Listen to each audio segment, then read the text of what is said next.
Blackstone presents A General Theory of Oblivion by José Eduardo Agualusa. This book is read by L.J. Ganser. Forward. Ludovico Fernandez Mano died in Luanda at the Sagrada Esperanza Clinic in the early hours of October 5, 2010.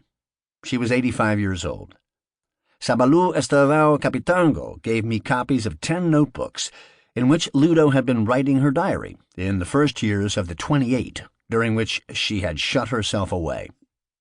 I also had access to the diaries that followed her release, as well as to a huge collection of photographs taken by the visual artist Sacramento Neto, Sacro, of Ludo's texts and charcoal pictures on the walls of her apartment.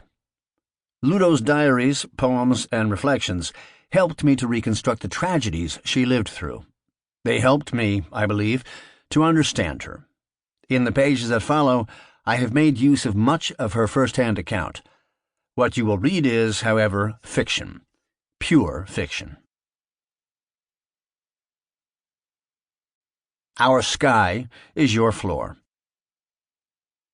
Ludovico never liked having to face the sky. When still only a little girl, she was horrified by open spaces. She felt, upon leaving the house, fragile and vulnerable, like a turtle whose shell had been torn off. When she was very small, 6, 7 years old, she was already refusing to go to school without the protection of a vast black umbrella, whatever the weather. Neither her parents' annoyance nor the cruel mockery of the other children deterred her. Later on, it got better, until what she called the accident happened, and she started to look back on that feeling of primordial dread as something like a premonition. After the death of her parents, Ludo lived in her sister's house. She rarely went out. She earned a little money giving Portuguese lessons to bored teenagers. Besides this, she read, embroidered, played the piano, watched television, cooked. When night fell, she would go over to the window and look into the darkness like somebody leaning out over an abyss.